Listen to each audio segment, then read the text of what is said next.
I think we're going to start out by showing you some examples of what some of this looks like. We're going to show you through the lens of our work, and then we're going to show you some other examples. So let's go ahead. We're going to talk about first is Fedka, which is, like I said, it's a 15-year client for us. We've done for them over the years everything from their retail promotions to some of their packaging design. And actually over the years, we've done everything for some of their digital and websites, et cetera. They're now huge. So there's lots of different partners at the table for them. We're one of them. We're their retail and promotions team. But I think this is a great example. This vodka brand started, very in the early 2000s, I think actually late 1990 something. And their commitment to consistency has been also to one of a kind, right? You're seeing this one of a kind thing. Everything they do stands out. It looks different from competitors. It's definitely bold. Even when they're launching their 15th flavor, you know that it is associated with Fedka and it has their one of a kind look and feel. And then it's done consistently. And the consumer experience, whether they're online, whether they're in social, whether they're in retail, it is totally consistent everywhere they go. And it builds comfort for people. It builds trust. It builds recognition. It builds muscle memory, and it builds their brand, right? #1 imported vodka now. So this formula works, right?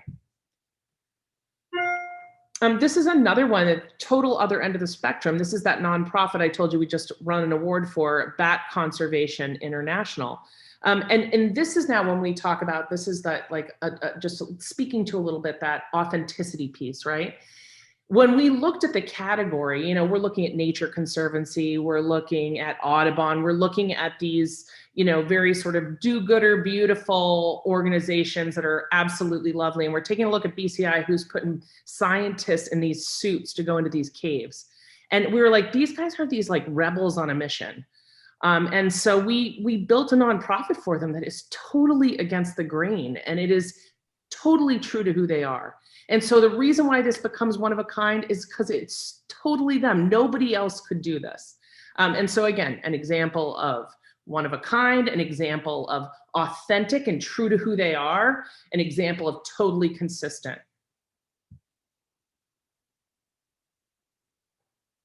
Another one, this is a coffee bag we've done. I don't know if you guys have seen it, but Dean's Beans, which is a very progressive company who spends so much of their time and money really helping, coffee growers around the world. They're an extraordinary company. And so they had a very mission-driven story they wanted to do. They wanted a brand refresh. And so for us, this was looking at how do we get you from that very cluttered shelf of coffee bean bags now, which has become, right, increasingly so. I think when I started drinking coffee, there were like a couple of bags in the grocery store. Now we're looking at an entire aisle, right? So how do we make sure this is one of a kind? How do we make sure it's totally true to you and no one else can say this, which we did in spades by capturing their 60s aesthetic, their messaging. We've hidden words throughout this bag. We talk all about their grower story. But that consistency, that authenticity, that one of a kind, you're getting the vibe here.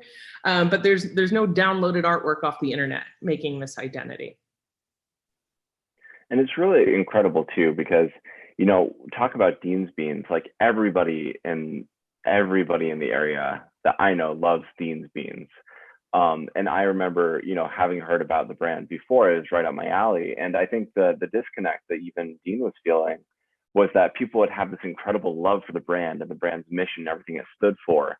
And then they would get to the grocery store to buy their bag, and it was just somewhat black and disappointing. And they didn't feel the same kind of love for it, that, they didn't feel the same love picking up that bag as they felt for the mission and the brand itself.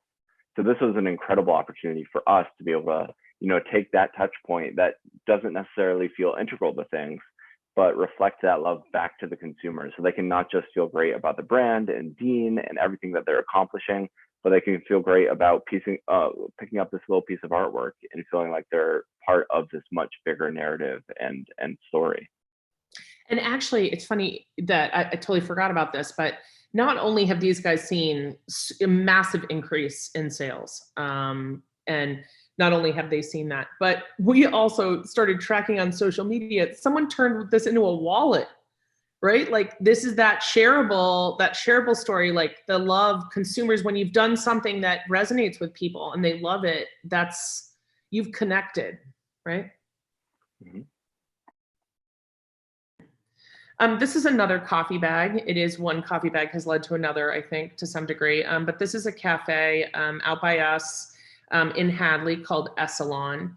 And they brought us in to design a coffee bag. And it's funny because this wasn't part of the brief. This was like sort of a discovery stage for us. You know, Esalen is located around on Route 9, which is a busy route.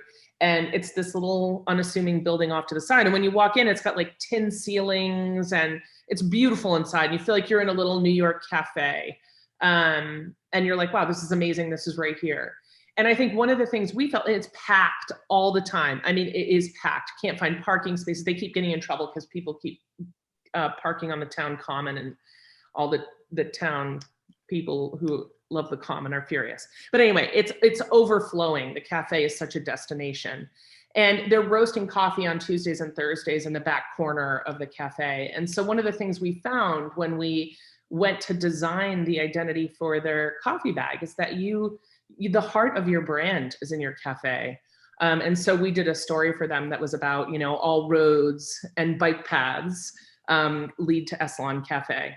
And so this little depiction of their cafe, the roads all wrapping around it with the little cows and things like that.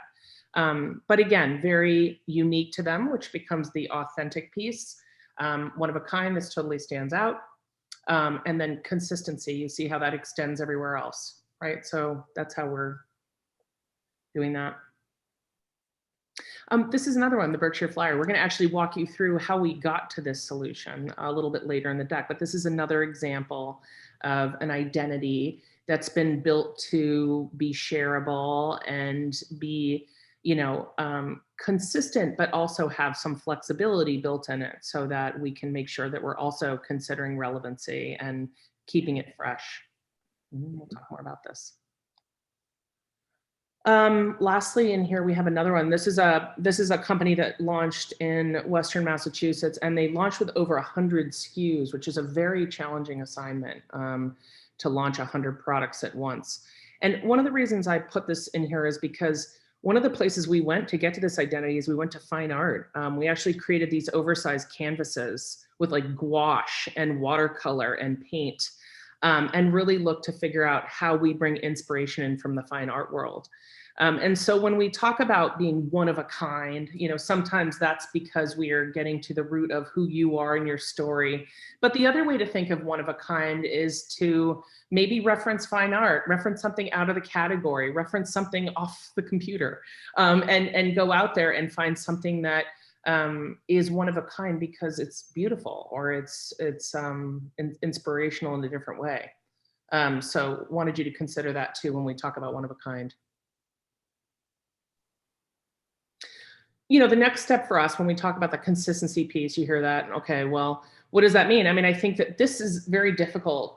This is not difficult. This is very difficult. This is difficult. This is why I don't sleep at night, because I can see where brands are inconsistent all over the place. This is just like, you know, the hazards of your trade. So pretty funny. But what we do is we capture all of the things that we do for that coffee bag or BCI or Fedka, and we capture it in what we call a brand book. And what it is it's everything from, here are the colors we use, here's the way the logo should be used, this is how, you know, these are all the rules on it. But it also captures things like, this is our personality, this is our tone of voice. You know, when we're on social media, you can't be snarky one day and scientific another day, right? That is also inauthentic. That also erodes trust. And so when we talk about consistency, it's everything from your messaging to your look and feel, to your design elements, to your assets, to your person, all of your values, everything is bound into that. And as you get bigger, you need people to be able to work on your brand who isn't, you know, who aren't just you likely. And so capturing this and making sure you're sort of establishing the rules as you go becomes very, very important.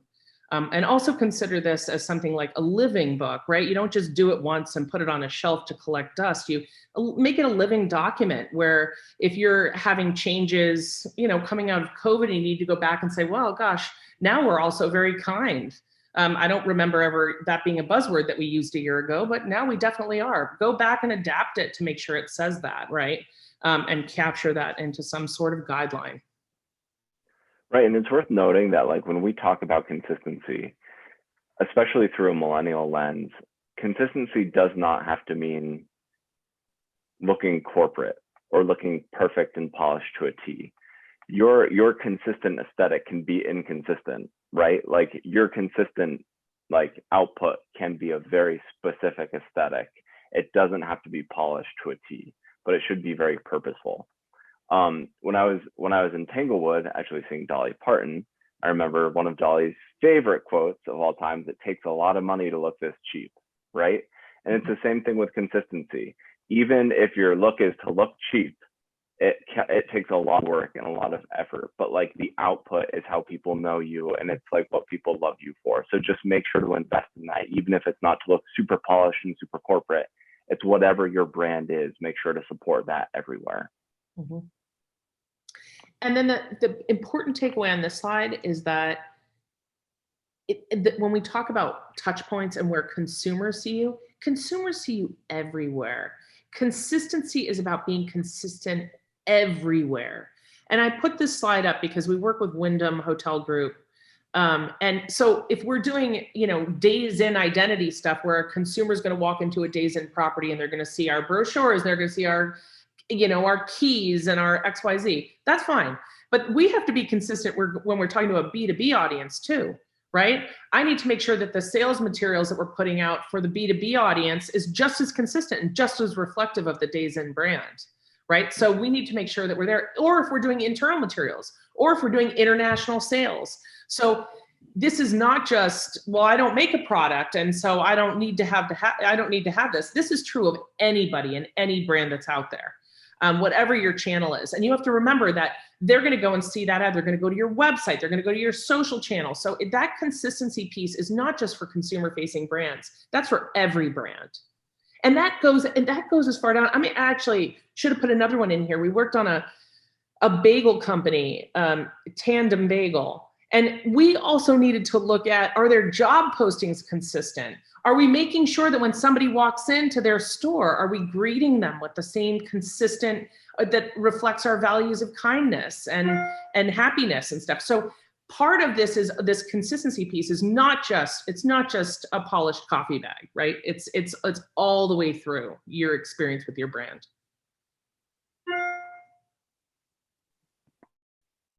But don't just take our word for it.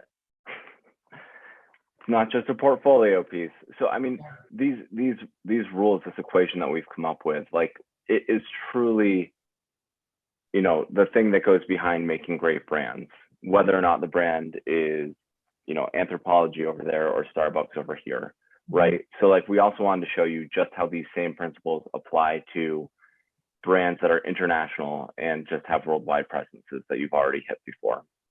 So we're going to show you three that you're like, oh my God, I wish I had that budget. But we just showed you little budgets that did some of the same stuff, right? But here's Target. Target is so consistent. You know exactly what they stand for.